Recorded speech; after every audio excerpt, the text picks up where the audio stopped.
شكرا يا ربي شكرا. اعوذ باللہ من الشیطان الرجیم، بسم اللہ الرحمن الرحیم۔ ابراہیم علیہ السلام، دوستو بھائیو، ابراہیم علیہ السلام، اللہ تعالیٰ نے تمام انسانیت میں خالی پینٹنگ کے کینوس بانٹے۔ یہ وہ زندگی کے ایمان کے خالی پینٹنگ کے کینوس تھے کہ اللہ تعالیٰ نے کہا ان کو رکھو اپنے پاس اور ان میں اپنے ایمان کا رنگ بھرتے جاؤ اور مجھے پکڑاتے جاؤ۔ جو اچھا رنگ بڑھے گا اس کو جزا ملے گی میری طرف سے، لیتے جاؤ جزا مجھ سے جو اچھا رنگ لے کے آیا اس میں بھر کے، جو اپنے اچھے طریقے سے میرے پہ ایمان لا کے اس پینٹنگ کو بنا کے لے کر آیا، اس میں رنگ ڈالے، اپنا اپنا اجر لیتے جاؤ۔ قرآن مجید میں سب سے بہترین جس نے رنگ بھرے ہیں ایمان کے وہ ابراہیم علیہ السلام ہے۔ دوستو بھائیو، جس طریقے سے اللہ پاک نے قرآن مجید میں واقعات بیان کیے ہیں انسانوں کے اللہ کے ساتھ تعلق کے، ان میں ابراہیم علیہ السلام کے جتنے بھی واقعات آئے ہیں وہاں پہ، ان سے یہی ہم سب کو دیکھ درس ملتا ہے، کہ یہی راستہ ملتا ہے ہم سب کو کہ کیا اس شخص نے اپنے رب کو منہ دکھانا ہے کہ جو صرف قصے ہی سنتا رہا، صرف قصے کہانیاں سنتا رہا اور خود سے رنگ نہ بھر سکا اپنے اس کینوس والی خالی پینٹنگ میں جو اللہ نے عطا کی کہ اس میں رنگ بھرنا چاہیے،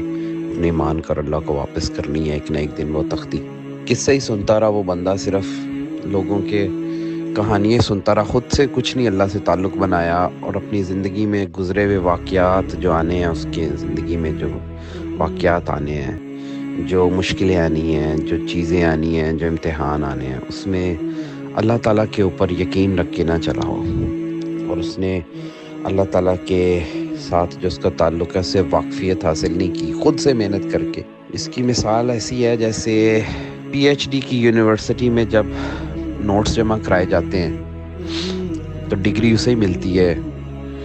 جس نے خود سے بھی ریسرچ کی اور خود سے بھی سارے کام کیے ہوں اپنے ایسے، جن کے اوپر چل کے اس کو کہا جائے کہ یار یہ واقعی پی ایچ ڈی ڈاکٹر ہے، اس نے خود سے بھی ریسرچ کی ہے۔ تو جب فائنل ڈے کا موقع آتا ہے اسائنمنٹ جمع کرانے کا، تو ایک پروفیسر،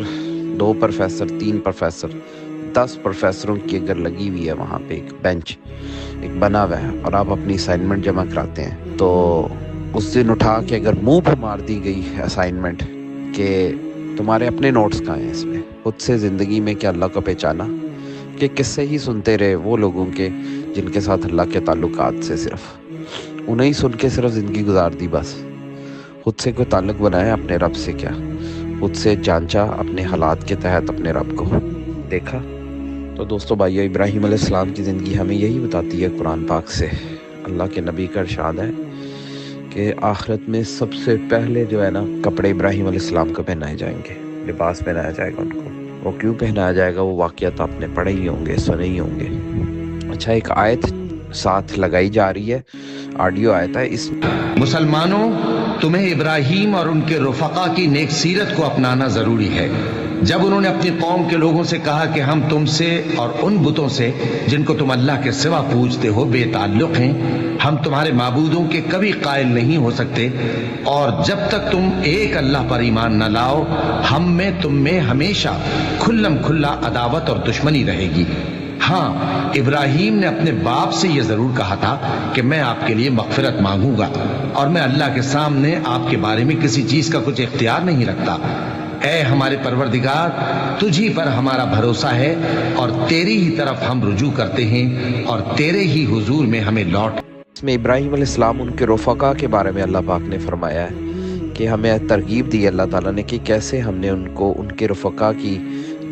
نیک سیرت کو اپنانا ہے۔ وہ نیک سیرت کیا ہے اللہ تعالیٰ نے خود بھی بیان کیا ہے، سبحان اللہ، کیا خود ہی راستے بتاتا جا رہا ہے ہمارا رب، اب جس طرح کرو۔ وہ یہی ہے کہ سب سے کٹ کے بس اللہ تعالیٰ کی طرف، سب سے کٹ کے اللہ تعالیٰ کی طرف، ہر چیز سے کٹ کے اللہ تعالیٰ کی طرف۔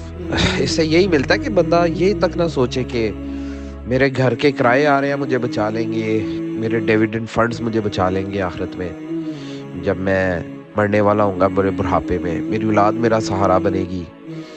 اس سے یہی ثابت ہوتا ہے کہ یہ جو ہماری ذہنیت ہے کہ ہمیں ہمارے پیسہ بچا لے گا، ہمیں ہمارے ریٹائرمنٹ فنڈز بچا لیں گے، انشورنس کلیم بچا لیں گے،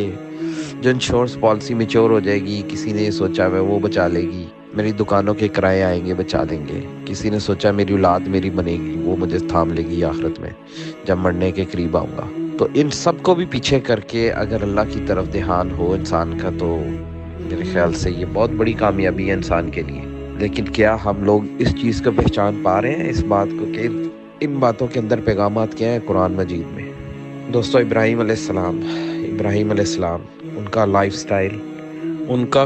ہزاروں کے لوگوں کی مجمع کی قوم میں رہتے ہوئے جہاں ہر طرف بتوں کی عبادت ہو رہی تھی، غیر اللہ کی، اللہ کو چھوڑ کے وہ ایک لفظ کہنا الا الذی فطرانی فانہ سیہدین، اچھا میرا جس نے رب نے مجھے پیدا کیا وہی مجھے راستہ دکھائے گا. یہ کوڈ جو ہے فون نمبر کا